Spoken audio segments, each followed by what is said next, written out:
You're so sad and chic. Look rich, talking cheap. On your telephone. Won't be coming home. He's my man. Yeah, he's my man. You don't understand.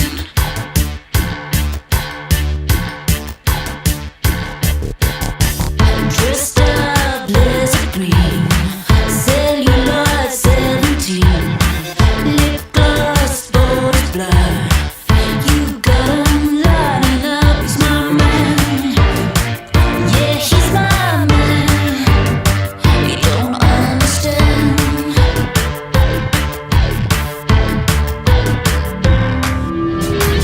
Nee na na na na na. Nee na na na na na. Nee na na na na na. Nee na na na na.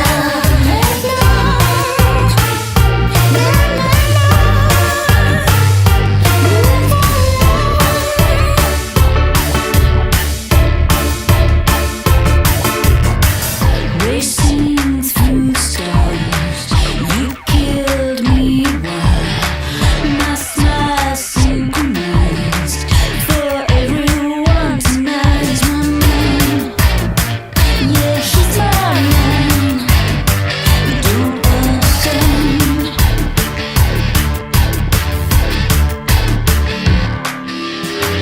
Nee na na na na na.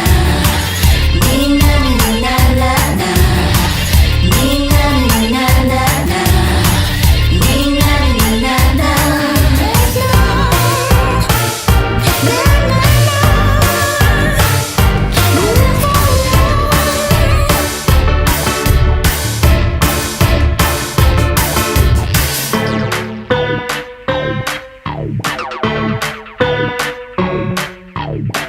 Yeah, la la la la. La la la la la.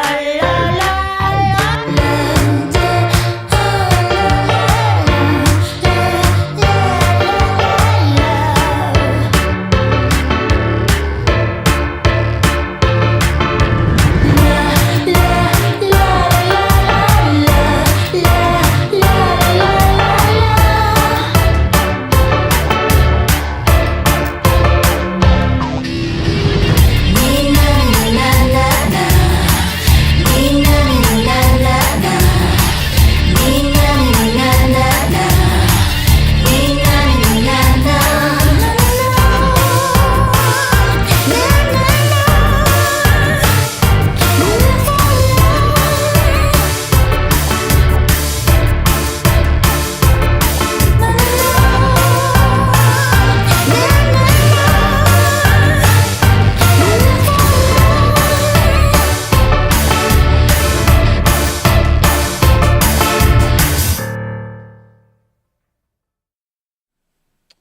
All right, so to continue where we left off last time, we'll be talking about strings in Java.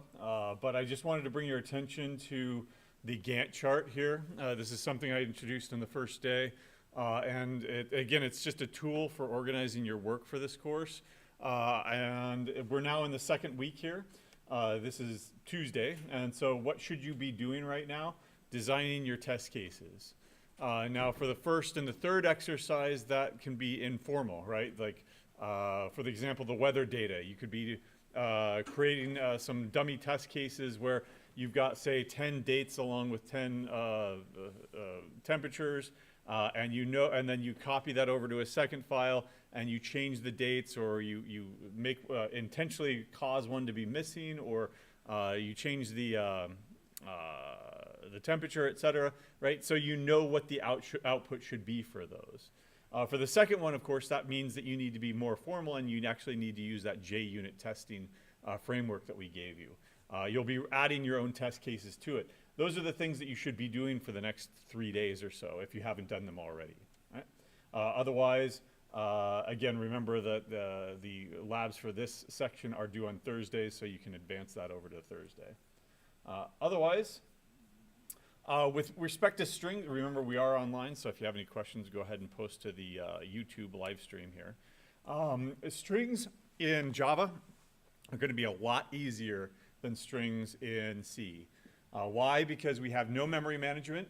So you don't need to make sure that you have enough space to hold the number of characters that you want to store plus one for the null terminating character, because there's no null terminating character either. Concatenation is really easy. All you have to do is use a string plus a string. For example, I think we've run over this example before, but let's go ahead and go with string A is equal to hello, right? And then string B is equal to world. And if you want to concatenate those together into one message, string MSG is equal to A plus B. You didn't have to call malloc to set up room enough to hold both of those strings plus one. You didn't have to worry about calling another strcat function. You didn't have to worry about any of that stuff. Right? Not only that, but there are dozens upon dozens upon dozens of different methods that you can use that are built into the language, right? That allow you to do basically any string processing that you'd ever want to do. For example, if you want an individual character, you can get an individual character at a particular index. So for example, char c is equal to msg.char at. What's that first character going to be? It's going to be a capital H. System.out.println c. Right? There's that, well, once I've saved it, there's that capital H. What happens if you try to get the last character? Well, how big is the string? msg.size? Nope, dot length, I think it is. There we go. So I don't know what the length is going to be. Hello world, however many that is. But suppose that it was hello, H-E-L-L-O, right? The length is 5. 0, 1, 2, 3, 4. Am I going to be able to get that last guy there? Nope. So what do I need to do? -1. And that should be that lowercase d there. Right? What if I didn't do -1? Just like arrays last time, that's going to be an index out of bounds exception. Right? So all of these errors that would be undefined behavior in C now become full-blown exceptions that we'll talk about how to deal with at the end of the day here. Right? So length -1. There we go. What else could you do? Or what else? What other observations would I make? Over here, just a second. Is that strings in Java are immutable. Right? Once created, they cannot be changed. Right? You can always create a new string with new contents, but you cannot change the original contents of a string. Right? What do I mean by that? Well, let's come over here and let's go ahead and create another string, hello world. Hello world. And I want to convert all those letters to uppercase. Right? So I just simply look at the documentation here, do a really quick search. Is there a function for me to do that somewhere? Uppercase. Right? To uppercase. Excellent. Right? So let's try to convert this all to uppercase, all uppercase, uppercase H, uppercase L, dot, dot, dot. All right. So A dot to uppercase. Right, there we go. So if strings were mutable, that they could be changed, this would modify the string A to be all uppercase, but it doesn't. System.out.println A. We will see that the original string is unchanged. What this is doing is it's creating a new string. See that return value right there? Right? That's going to be the uppercase version of this. The original string is unchanged. You cannot change it because it's immutable. Right? You can always create a new one with new contents modified from another string, and it's perfectly fine to do that. You cannot modify the original string. Once it's created, it cannot be changed. That's what immutability means. And just in case you're thinking, why would you want something like this? It is a very good thing. Immutability gives you thread safety, right? So in modern computing, we don't have just one processor, right? My Mac here has, I think it's 8 processors, or 8 cores, and then with hyper-threading, you can actually have 16 processes running at the same time.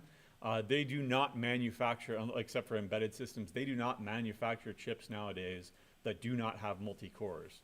How many cores do you got? Quads? Or quads, and with hyper-threading, maybe 8. I don't know if hyper-threading is on Windows or Intel or whatever. It is? Okay. All right, so in today's world, we've got the default model of computing is going to be multi-threaded, right? And how do we ensure multi-threaded safety, that one thread cannot step on the toes of another thread? Immutability gives you that for free. Because if you know that this thread over here can't change this data, then that means that it won't be able to change that data. So it's this thread over here is free to read that data all at once, and you're not stepping on each other's toes at all. Everything becomes read-only, basically, right? And it's a very good thing because you get thread safety for free. What else do you have? Again, you have dozens upon dozens upon dozens of different functions that you can use that are built into the language, right? Some common ones that you might want to use would be, say, substrings, right? Substrings. So a dot substring, or substring, there we go. Beginning index, if I want world, 0, 1, 2, 3, 4, 5, 6. So if I get the substring starting at 6, right? Remember, I'm not changing that string, so I need to capture that return value, right? String s is equal to, and let's print that out. System.out.println, println s. So that's going to give me a substring of hello world that starts at index 6 and goes all the way to the end of the string, which is just world. You can get a substring starting at a particular index and ending at a particular index. For example, I'll start at 5, but then go up to I want hello. So, I'll start at 0, 0, 1, 2, 3, 4. I need to go one more, right? Actually, let me show you what happens if you don't go one more. It's inclusive on the first one, and it's exclusive on the second one. So this will end up giving me a string HELL, but not including that last one. It'll just give me oops, save. Oh, I've already used S, so let me go ahead and get rid of that declaration. There we go. And I'll just get HELL instead. What I actually want is hello, so I need to go one more. HELLO. It's always going to give me the second argument minus the first argument. That's the length of the resulting string. And this will actually give me hello. Okay? Substring is very useful. Another one that's very useful is processing, say, CSV data. Right? CSV being comma-separated value data. So if I had some data like this, string data, CSV data, equals my name, my office, sure, 2 R's, 105, and my city, and my state. There we go. All right? Each one of those things is a token, and it's comma-separated value data, right? I want to split that up into multiple tokens because I want to deal with each token independently.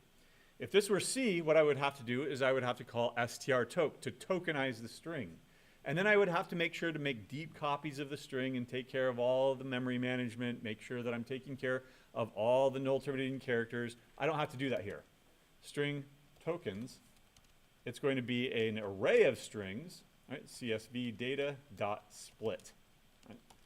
And I'm going to split on commas here. System dot out dot println tokens. And this may or may not work. I think it'll work, but I'll show you an even better way of doing it. May not work. I'm not sure. Yeah, it won't work. Okay. I'm going to have to show you another trick here. What is it printing right here? What is this nonsense? Well, it's an array of tokens is an array of strings, right? So it's printing out that it's basically an array of strings. And then what's this thing right here? This hexadecimal number. What do you think that is? Address. That's an address, a memory address. That's the address of where that tokens array is being stored. That's all it can do, right? That's not meant for human readable consumption, right? So what I'm going to have to do is I'm going to have to bring in another library to do this. Arrays.toString, there we go, and tokens. What that does is it goes through, for standard arrays, for arrays of strings, for arrays of integers, for arrays of doubles, it'll go through and make this really nicely formatted string version of it. It's going to start with, it's going to be surrounded by, not curly brackets, but square brackets. and then it'll print them out, comma separated value, and it'll print it nicely like this, right? Of course, remember that you could always iterate over it. For string token in tokens, you could say system.out.println tokens sub I. There we go. Not token sub I, excuse me, but token, right? Because we're using an enhanced for loop here. If you don't care about the index value or the index variable, then you can use an enhanced for loop. There we go. There's my data. Okay. What else? Oh, there is a mutable version, right? So there is a mutable version of strings. It's called a string builder. Because what you're going to do is you're going to iteratively build a string, right? And so that you do want to change it. Okay, I built this string. I want to change that over there, append that, insert that, you know, change things around. And then finally, once I'm done building that string, I dump it to an immutable string. And that's called a string builder. String builder, SB is equal to new string builder. Initially, it's going to be empty, okay? And then what you can do is you can start appending stuff. Hello sb.append world space world. There we go. And let's go ahead and print it out at this point in the program to see what the contents of that string builder are. It's going to be hello world. Oops, I made a mistake. I wanted that capital H. And so what I'll do is I'll go sb.replace. There we go. The start and the end. So from 0 to 0, we will replace that with H, capital H. Right? I think that this is the way to do it. Let's go ahead and find out by printing it out. And you'll see that the actual string builder has been changed. Oh, 0 to 1, excuse me. There we go. It's probably inclusive, exclusive, like all the other patterns. Right, there we go. Right? And then once you're done with it, once you're done building it, you can go with string t is equal to sb.toString. And that dumps it to an immutable string that can now no longer be changed. Right? You can go ahead and change SB all you want because it's still a string builder. It's still immutable, or it's still mutable, excuse me, changeable. Okay. What else might you want to do? What have you wanted to do with strings before that you? This is a big headache. Nothing? I actually have a question. At the top, so line 17 of the code, Okay. you reassign S to something else. Yep. Is that, I thought that was illegal. Nope, you can do that all you want. So then what is this non-reassignment? It's immutability, right? So for, let me go ahead and simplify this and get this into the notes before we lose it. And I'll put this over in the notes here. And let's look at another example. Oops. All right, so if I've got string A is equal to hello. Right, there we go. And I've got string B is equal to A. So let's remind ourselves, what kind of a copy is this? Right, I've got A and B, and they're both references to the same string, right? Now, if I simply change it, one of them, say B or A is now pointing to goodbye. There we go. Now visualize this. I've got A and B, right? On line 9, I'm making A point to this contents over here that contains hello. B, I'm making it point to the same contents. On line 11, I'm making A now point to a brand new string with brand new contents. What is B pointing to? The original string, system.out.println A, and let's just do both of them, right? A at this point will be referring to goodbye, the string with goodbye, and B is going to now refer to the original string with hello, right? So they've both been preserved. Right? The interpretation here is these aren't pointers, but they're references. They're basically pointers. It's just that you don't have low-level memory management kind of stuff to go along with it. Right? So that's what we mean. That you can reassign it all you want, right? So for example, let's go another example here. String S is equal to hello. And now string S, I'll reassign its value to world state. Just completely different here. All right, so now imagine this visualization. S is pointing to world, right? W here for world. Now I'm going to make it point to state. What happens to this world string? No, nobody's referencing it. It's now garbage. The Java virtual machine sees it as garbage and says, okay, I'm eventually going to clean that up for you. Right? So eventually, right? There's very sophisticated algorithms that says, if it would cost me more in computation time to clean up the garbage than it's worth, I'm not going to do it. I'm going to wait until it makes sense to do it. Right? All right? So that's a shallow copy. And by the way, let's go ahead and review shallow copies for arrays here. Right? Let's go with int primes is equal to 2, 3, 5, 7, 11. Did I skip any? 13. Let's just do that one. All right? And I'll go with int primes 2, right, is equal to primes. There we go. And this has to be an array here. And what I'm going to do is I'm going to change primes to its first value here. I'll set it equal to, I don't know, 4. There we go.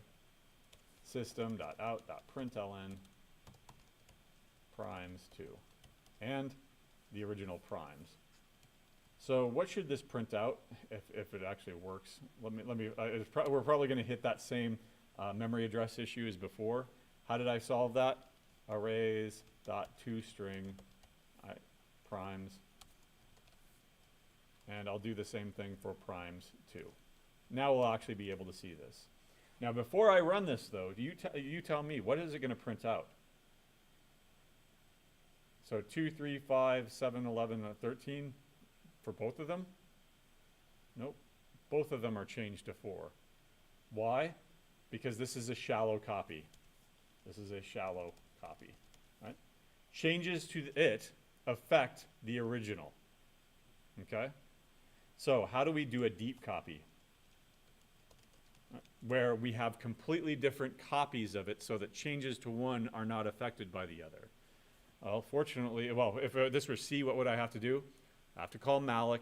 I'd have to go over and copy everything over, or do a mem copy or mem CPY or something like that. I'd have to do it all manually. Fortunately, this is a common enough operation that what you can do is go arrays.copyOf. Right? And you want a copy of the original primes. Let me change it back, by the way. Primes 2. There we go. And that changes them for both. And then what I'll do is I'll make primes 2 point to a brand new deep copy of that thing. Right? There is a second argument here. That's the size of the copy. I want it to be an exact copy so that it will be primes.length. We'll talk about how that works here in a second. But otherwise, what I'll do now is I'll do the same exact changes before, after I've copied, and you'll see now that the original primes is unchanged. Right, there we go. 2. Right? This has been changed to 4. Primes 2 has been changed to 4, but the original is not. So what am I doing here, this copy of? Well, first of all, it takes the original and makes a completely new deep copy of it and gives that back to you as a return value. This doesn't just work with integers. It works with any types of arrays. If you have an array of strings, if you have an array of doubles, if you have an array of whatever, copy of will provide you a deep copy. So what is this second argument here? That's the size of the copy. So if I had, say, an array of size 10, but I only wanted the first 5 elements, I could say that I want the first 5 element. I could change this instead of length. I could say, I want the new one to be of length 5. Now this will only be 2, 3, 5, 7, and 11. Let's make it even smaller to make it obvious. There we go. Right? And now I'm only getting the first 3. Right? If you want, you can make it larger. Right? So I only had 6 primes here. Let's go ahead and make it 20. What it'll do is it'll pad it out with a bunch of zeros. Right? Very, very convenient kind of things that are built in. Right? You'll find that this is true, that everything that was manual in C, there's probably something there for you to do it in Java. Right? In fact, I offer the CS course in Lincoln, and the honors version of it, what we do is we cover Java and C in parallel at the same time in the same class. I design it this way, but usually I'll have some sort of exercise in C, and it's going to be 20, 30 lines of code, right? And then over here in the Java version, the exact same exercise, it's just a call to a library function that's built into the language. Right? All right, so I'll go ahead and make sure that this is over here, aside. Oops. Shallow versus deep copies. There we go. All right. So the next thing that we'll talk about here are methods. So in Java, functions are referred to as methods. You'll find that I'm just going to use these two terms interchangeably. The technical definition is that in C you have functions, right, that are of global scope. They don't need to, they can just be out there. They're in the math library. They could be in the standard input-output library. But they're in the global namespace, basically. But in Java, everything is a class or belongs to a class. So functions have to be inside of classes. They have to be declared inside of classes. Consequently, people like to call them methods instead. So when a function is inside of a class, it's called a method. That's the technical difference. Don't worry about it, right? Methods are functions that are located inside a class. Right? For now, all our methods will be static. Right? Static meaning that they will belong to the class itself. They belong to the class itself and can be called using the class name. So for example, the math library. Right? I don't just go square root of something. Right? In C, I would do that. I would include the math library, and then I would just go square root. That's not going to fly over here in Java, where everything is a class or belongs to a class. So double y is equal to square root of, say, 2. Right? That's not going to work.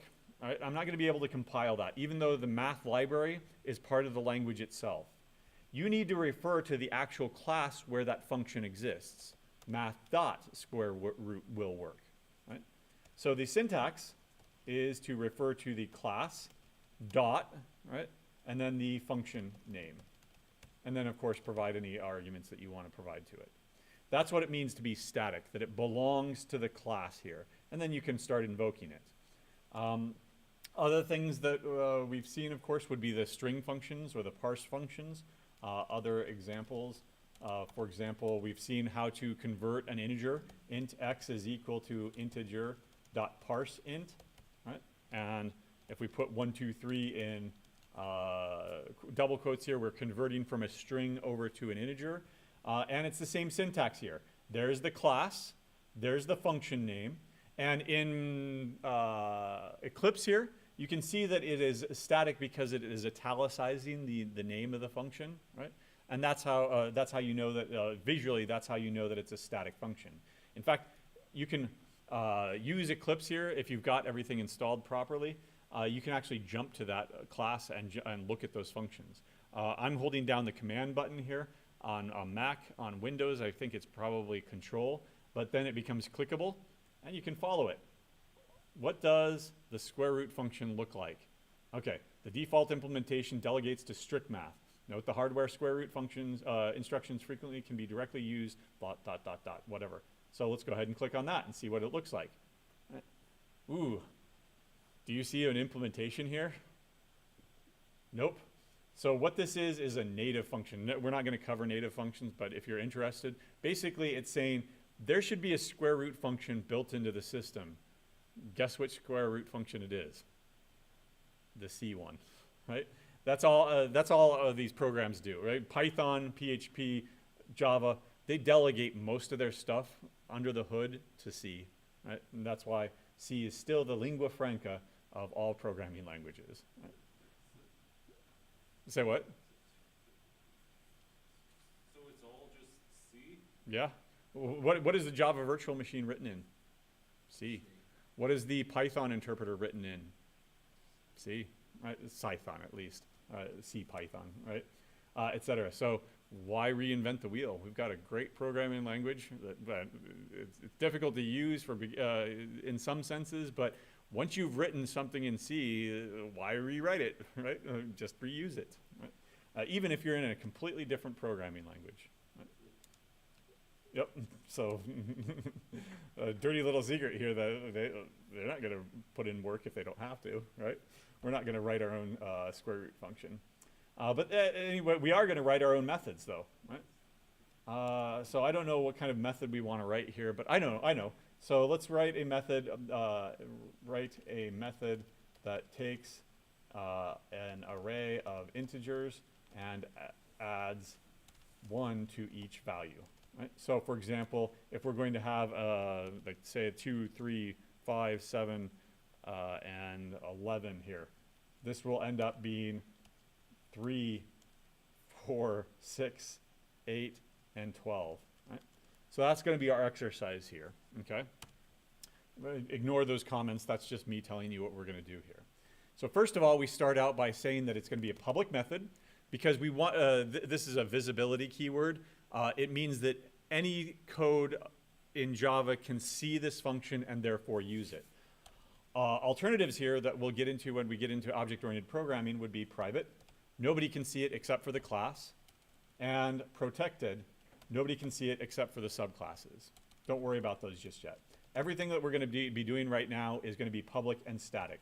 We want it to belong to the course, to the class itself, excuse me. Right? Same as with C, you have return types. So we could return an integer, we could return nothing, we could return a brand new array of integers. What I'm going to do is I'm going to take this array, I'm going to modify the contents of the array, and then I'm going to return. So this is going to be a void function, right? Add 1, right? And we'll take as input here int array. There we go. Oh, and by the way, in Java at least, you have some alternative syntax here. I use this syntax where if I have an array, I am using square brackets after the name of the array. An alternative would be something like this, that you can attach those square brackets to the type, so int square brackets. You can even add white space here if you want. You'll find that this is probably the standard. I follow, however, this style. Why? Because that's actually how you use it, right? Array, when you index something, you put it at the end of the name of the array. So I think that this is internally more consistent, right? In practice, I should say. Right? All right, let's iterate over those elements. For int I equals 0. Actually, let's try to do an enhanced for loop here first. Int x in the collection array, right? And what I'm going to do is x is equal to x plus 1. Right? I could shorthand that by going plus equals 1. Or I could just go ahead and go with x plus plus, right?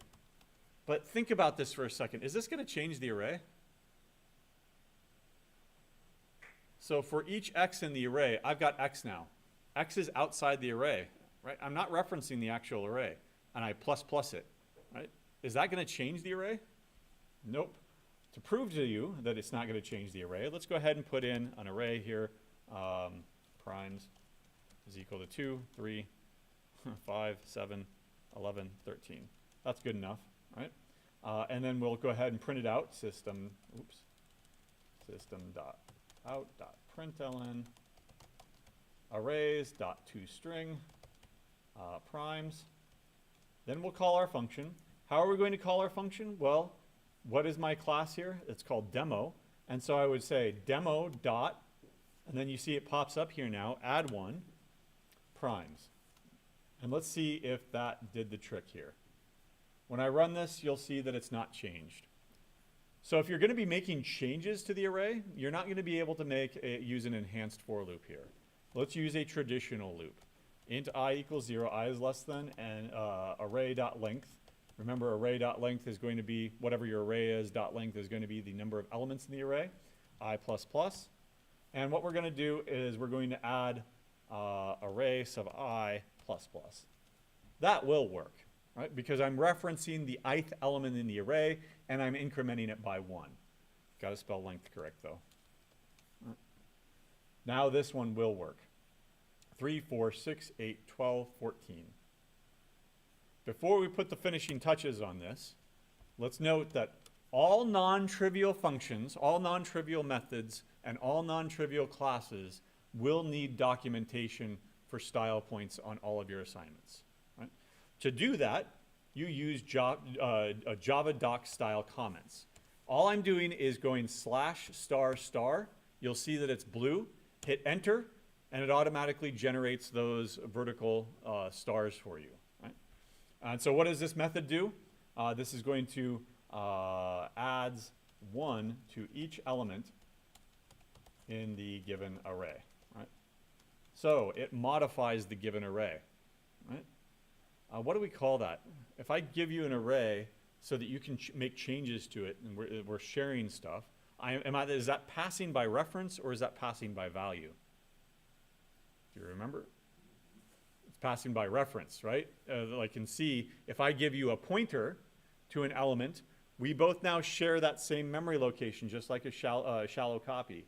You can make changes to it. That's passing by reference. However, if I give you clone a copy and give it to you, right, you can't make changes to it. In C, we can do that through pointers. In Java, an array is passed by reference. A regular old variable is not. So add public static void add 1, right? X, or int x. And all I'm going to do is x++, right? Let's try that. So let me create a variable here. Int y is equal to 10, and add demo.add1 y, and then let's print it out. System.out.println y. And I've already declared it, so I will just simply change it. Oops, what are you complaining about? Oh, it's a double. All right, fine. I'll change it to a double, right? Add 1 to that double. So when I print this out, what would you expect? Here, let's walk through this program first. Here's x being, or y being at 10, right? If it's passed by value, right, it is a completely different variable. So if I go from 10 to 11, right, then that means that x is now 11. Does that make any difference for y? Nope. Y is still going to be 10, right, because it is passed by value. Right? So variables are passed by value. Right? Integers, or arrays, are passed by reference. I'm just going to embed this in the notes. Right? That's why it is possible to make changes to this array. Lists, sets, maps, those are all passed by reference value, and you can make changes to it. In C, how did we prevent somebody from making changes to something? Here's your array. I don't want you to change it. I just want you to sum things up in it. What was that key word that we put in front of it? If it's not a variable, it's a const, right? Constant. There is no such thing in Java. There's no way for you to prevent somebody from changing it. You would have to create an immutable version of a list, and there are immutable versions of lists. Right? But we won't get into that here. Right? So arrays are passed by reference. Oh, hey, did anybody notice that? We have two functions here. What are their names? Add1 and add1. Right? Can we do that in C? Can I have a function called add1 and then a different function that is the same name but takes different arguments? Nope. This is called function overloading. Right? Overloading. Right? It is supported by object-oriented programming languages. It's something that we'll revisit later on. Right? But you'll note here that, that you have the exact same thing in the math library. Right? So math.abs y. Let's go ahead and check that out. Guess what? There's an abs for doubles. There's an, where's the rest of them? Probably above. There's an abs for float. There's an abs exact, don't ignore that. There's an abs for long, right? We don't have fabs, labs, lalabs, abs, right? We only have one function name. But we do have multiple functions. Right? How is this done? The compiler, in an object-oriented programming language like Java, the compiler is smart enough to say, oh, that's a double. You must have meant that function right there and not the other 3 functions, right? Because this is the one that takes a double. That's not something that exists in C because C is not an object-oriented programming language and we do not have function overloading. Right? All right, so note, Java has function method overloading. Right? Again, you'll find that I don't care about that being pedantic and calling them what they are. I'll just use that as names interchangeably. Right? In fact, let's do yet another version of this. So what I want to do is I want to create a function that is very similar to this one, but I don't want to modify the original. What I want to do is I want to creates a new copy of the given array with 1 added to each element, returning the new copy. So I will no longer have a void function here. What will I have? An int array function. It's going to return an integer array, right? And now I'm just showing you this for syntax and concepts. Are you going to use arrays in practice?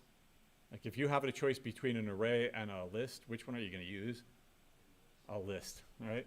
But this is just an example, right? So don't worry about that compilation issue here for a second. How am I going to achieve this?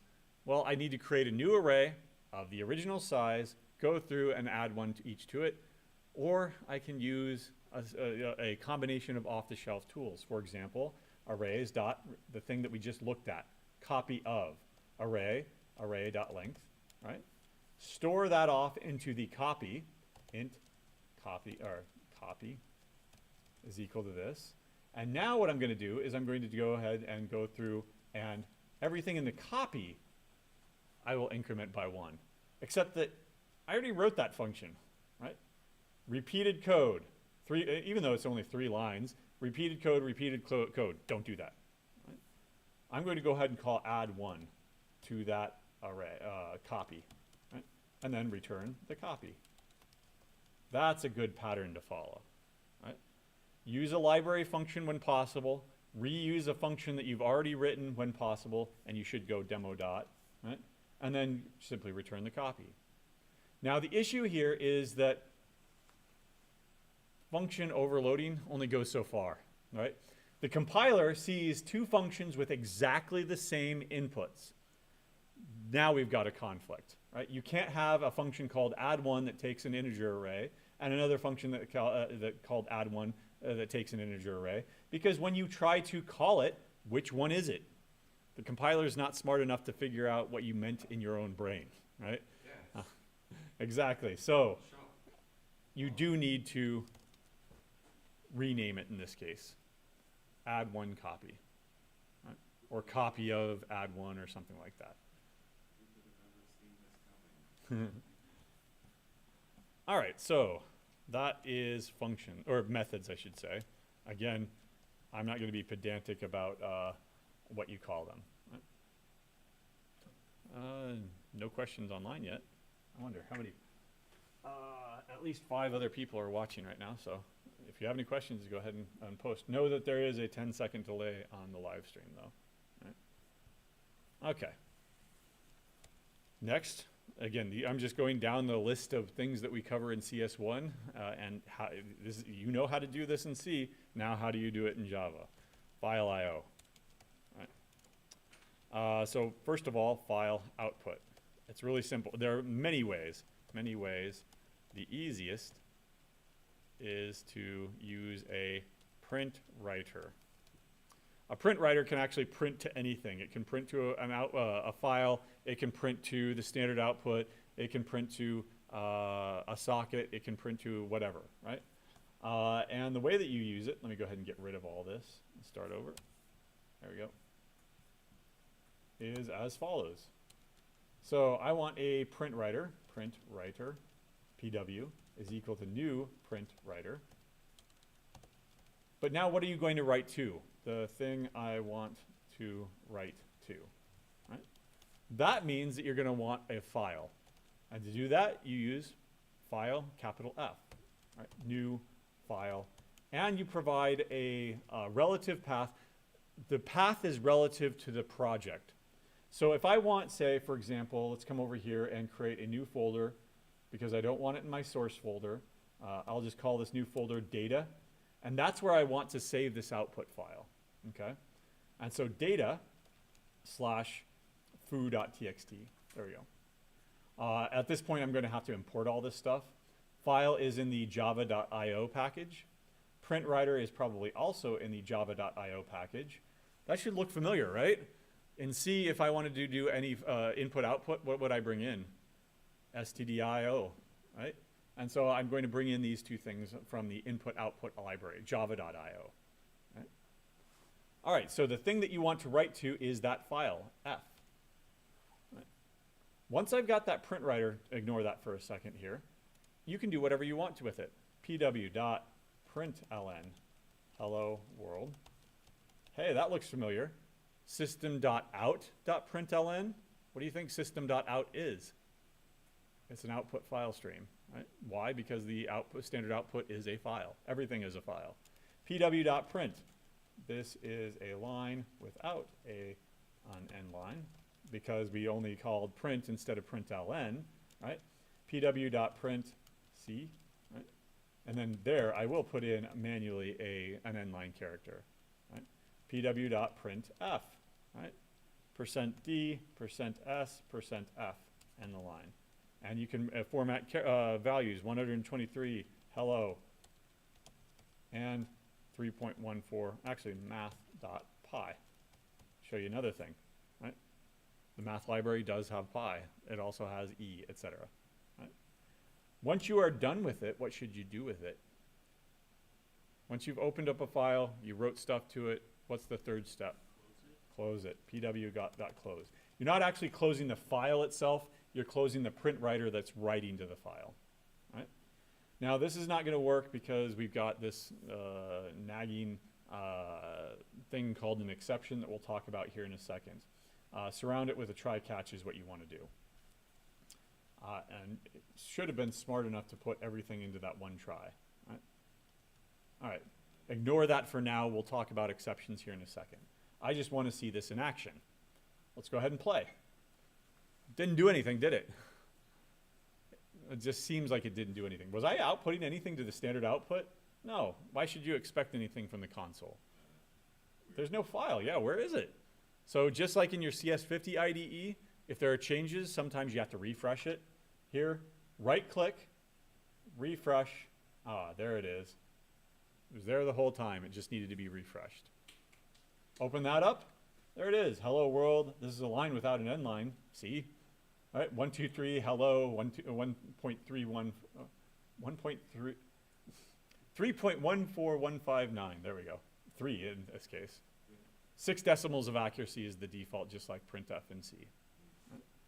So really easy. Just cut, paste your knowledge of everything with system.out because PrintWriter is a file output stream, just like system.out is. That's why I say it's the easiest one. Again, we'll talk about exceptions here in a moment. Right? Don't get fancy. I don't think that you'll have cause to do any file I/O and file output in this course, but you certainly will have cause to do file input. So file input, the easiest is to use a scanner. Right? So scanner, let me go ahead and create another file here. File f is equal to new file. data/bar.txt. There we go. All right. That's the file that I want to open up for input. I'm going to read from that file. To do that, I'm going to create a scanner. S is equal to new scanner of f. Now, do we remember where we used a scanner before? What were we scanning?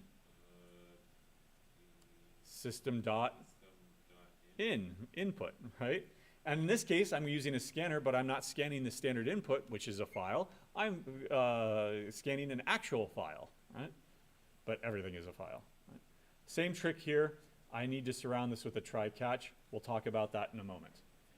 Once I've created that scanner, right, I can go ahead and read the first line. So read the first line. Right? S dot next line. Right? And system.out.println s, or line. I need to, of course, capture that.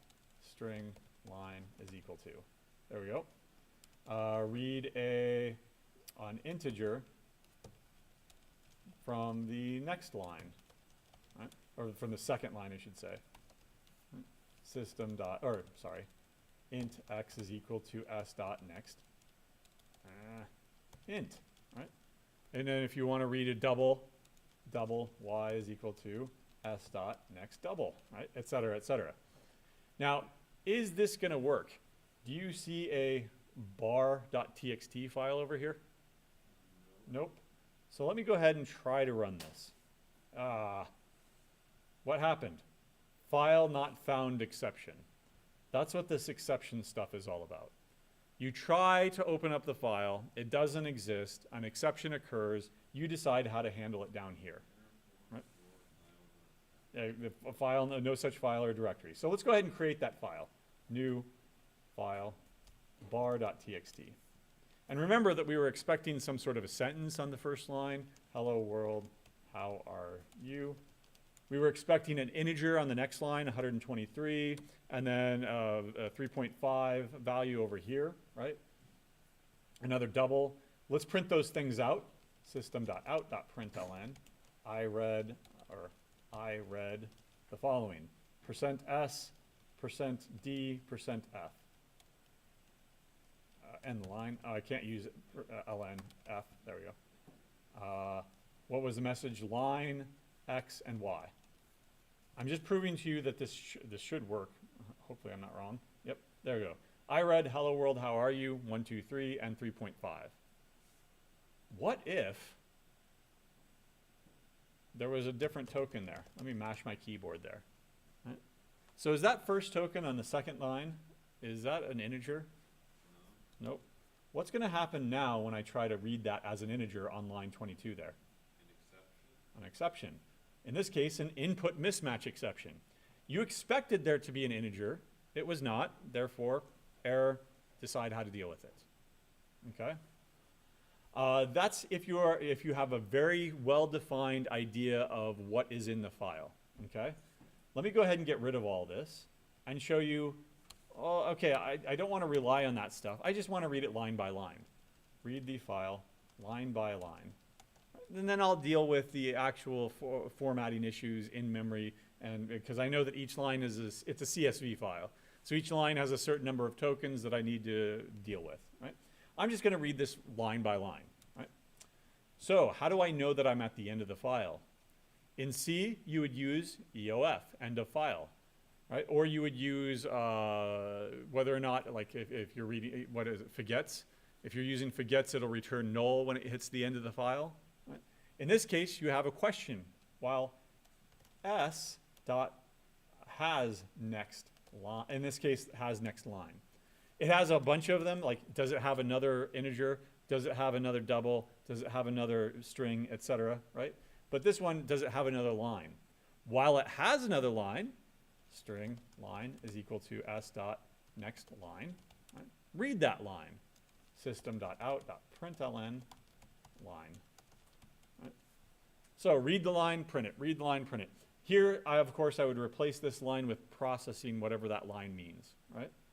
And in this case, I get hello world, how are you? Right? And it terminates. This while loop jumps out of the while loop once it hits the end of the file. There are no more lines. Right? Right? So more lines here, including empty ones. There we go. And let's go ahead and run this again, and you see that it reads even those empty lines. Okay? That's reading line by line by line. Let me go ahead and put that into the notes so that you have it. So file input line by line Java. There. All right, questions so far on this? Otherwise, there are lots of other ways of doing it, right? And if you have like a JSON file or an XML file or a file of a particular format, don't even bother with this crap. Just you bring in a library to do it. All right. Question? Quick question Okay. Weather data thing, it says that the first line will have an integer indicating the total number Yep. of data sets.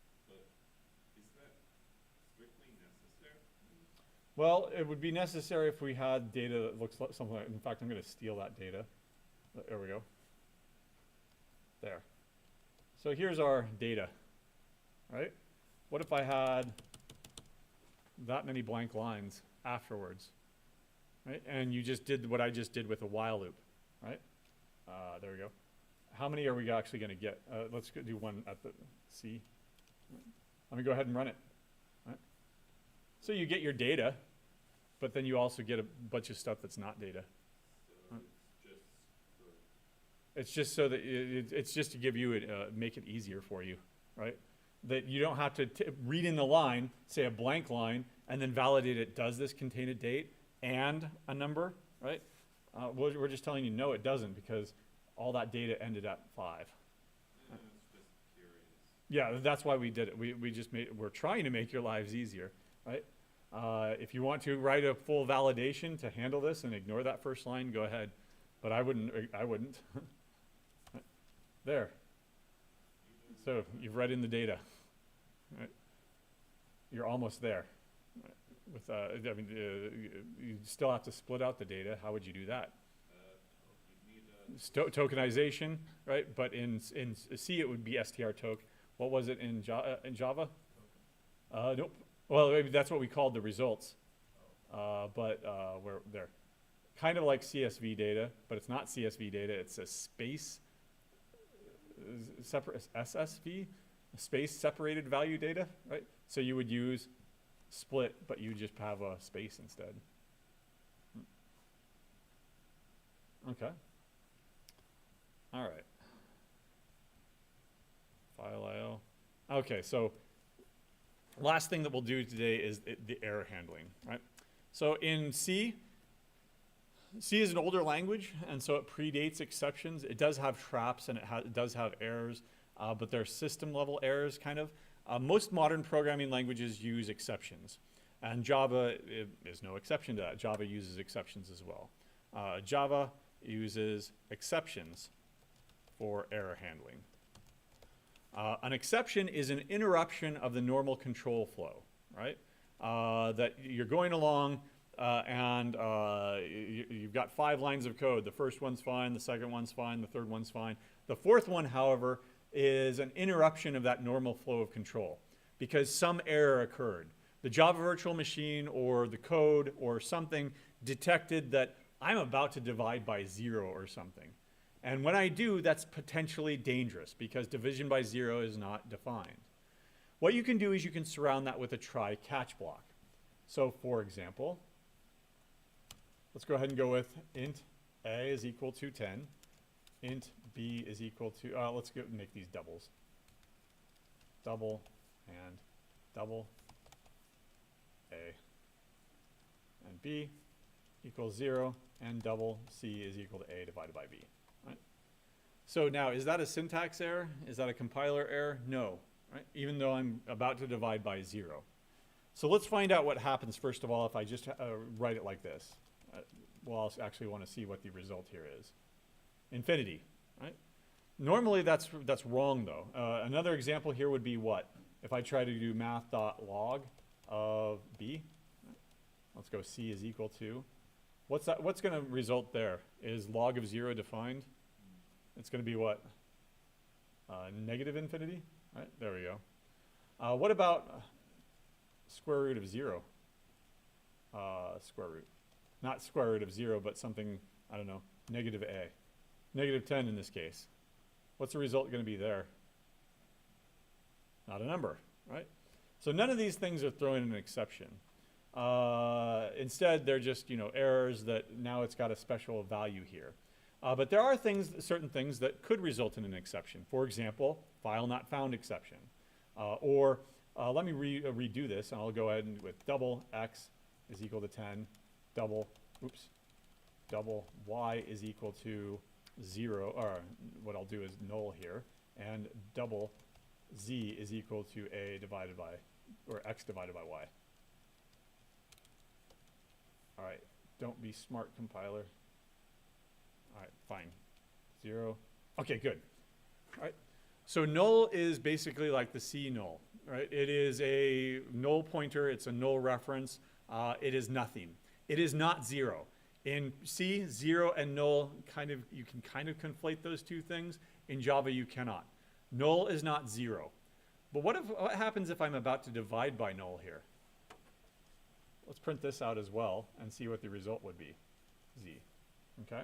So these are normal math errors, right? No exceptions are thrown. But what's about to happen here?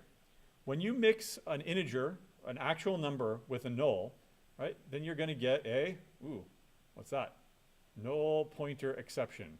You cannot invoke, you cannot mix null with actual numbers, right?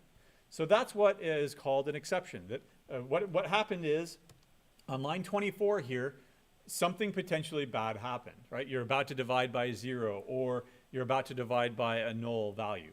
So what you can do is you can surround this with a try-catch. Try and catch. Exception E. Right? And then I'll print an error message here. System.out or error.println. Something happened. Something went wrong. ... Right? And then to do, decide what you want to do in this case. Right? So for example, maybe I'll print out, maybe I'll say that z is equal to, and I need to put it out here, double z for scoping reasons. And I'll say that z is equal to x divided by y. Normally, yeah, but if z is equal to, if one of them is null or something happened, I'll say a default value of 10 or something. Right? We set a default value of 10 for whatever reason, 10.0. Right? Again, it's just a contrived example here. So what happens is, if an exception is thrown, right, you're literally throwing it. Well, if something is thrown, what do you do to safely catch it, right? You catch it, and then you decide, okay, how do I handle this? And that's what we mean by exception handling. How are you going to handle this thing that you just caught, right? And you can print out an error message. You can do whatever you want. You can go ahead and silence it. Don't do anything. Just move on with your life with the rest of the program. Yeah? What does the E mean? Exception. That's the name of the exception. So it has more information. For example, e.print stack trace. That's what's printing down here, right? If you don't have this, that's not the default behavior, right? Save this. Something happened, something went wrong. But if you have this, then something happened, something went wrong, and here's more information about it. Here's where it happened. Demo.java, line 27. Right? Null pointer exception, tell me all about that, right? Et cetera, et cetera. Right? So that's what the E is. Another example, some exceptions are unchecked, like above. Right. Some exceptions are checked. This is one of the ugly things in Java. Back in 2000 or 1997 or whenever it was that they had this brilliant idea to come up with checked exceptions, they thought, oh wow, this is cool. This is a cool feature. Let's add this to the language. In retrospect, it was a terrible feature. And I can prove that it was a terrible feature because no other language that I know of has adopted this feature at all in the intervening 20 years since. And Java is still living with it as a wart today. What I mean by this is, let's go ahead and go back to that file IO example. File f is equal to new file data.foo.txt. There we go. And then I'll create a scanner. S is equal to new scanner reading from F. Remember that I told you that, ignore this compilation error for a second here. A checked exception is one in which you are forced to surround the code with a try-catch block, right? Regardless of how you handle the exception. Right? So do you remember up here? I actually didn't, there was no syntax error, right? I could do something like this. Z is equal to x divided by y, right? That compiles just fine. That's an unchecked exception. Handling it with a try catch is optional. Right? This is an unchecked exception. Right? Unfortunately, this is a checked exception. This is the brilliant idea that they had in the early 2000s or something like that.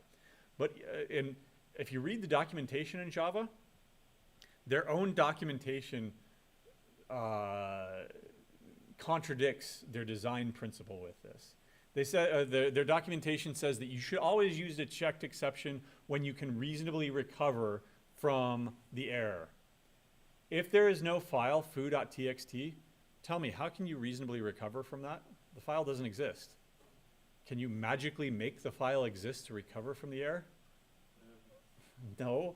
Any file that you create, you would end up, guessing as to what the content should be. Right? Here's a file. Okay, I guess XYZ in there. Right? There's no way that you can reasonably recover from this.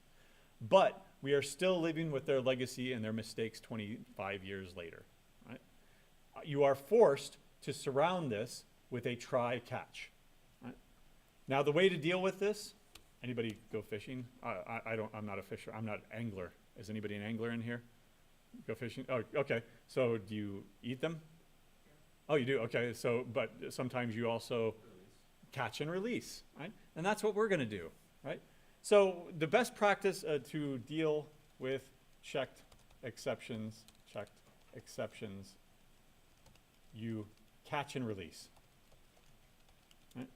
So all I'm going to do is I'm going to take that checked exception E, and I'm going to rethrow it, right? Somebody threw it at me, I caught it, I don't know what to do with this. I'm just going to throw it over there and let it become fatal. Right? Throw new runtime exception E. Right? Got to spell it correctly. Exception. There we go. And then bring it in. Nope. Did I still misspell it? Runtime exception. There we go. There.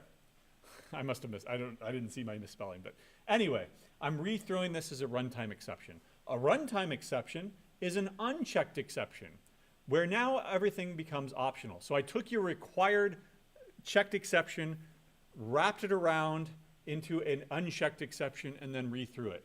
What's going to happen here? Let me change this. Well, nothing's bad is going to happen here because that file does exist, right? I guess this bad stuff is going to happen, but this bad stuff doesn't happen. And now let's go ahead and change this to Baz. That does not exist, and so this exception will be thrown. Oh, come on.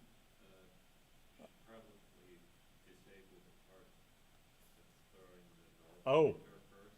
Where am I? I'm catching it though. Exception, and then I'm not doing anything, and I'm moving on. System.out.println. Hello. Okay, it's not compiling. Okay. Something went wrong. Print stack trace. This is a good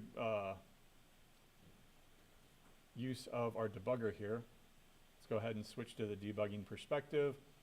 There we go. There's an unchecked exception. Oh, that's it. That's what you were talking about. Sorry, I was not interpreting your warnings correctly. Yes. Sorry. Let's go ahead and get rid of that. There we go. Otherwise, it's fatal at that point, and that's where the program dies. Now let's go ahead and go back. There we go. All right. So walking through this program here, we're doing the same thing here, resulting in a null pointer exception. All we do, though, is print out a message, print the stack trace, and move on with our lives. Right? Then we come down here and print hello. But when we try to open a file that does not exist on line 47, that's when the file not found exception occurs. We catch it, we resurround it with the runtime exception, and rethrow it. We catch and release it. Just like somebody who, I don't know, if it's too small, you don't want to eat it. Right? If it's diseased, you don't want to eat it. Or if you're doing not trophy but competitive, right? In fact, I just saw not the other day, but maybe a couple of months ago, this one guy was found out that he had leaded his fish in some competition, right? So he'd filled it with lead to make it heavier, right? And the entire crowd, they were about ready to kill this guy. They take their fishing seriously, apparently, because there are probably thousands of dollars with respect to competition fishing. But, so, yeah, don't cheat at fishing. Apparently, are you competitive at all? No. Okay. All right. So, any questions so far on Java? So, Yeah. what was the rationale behind adding that? Well, you want to weight it down. He's cheating.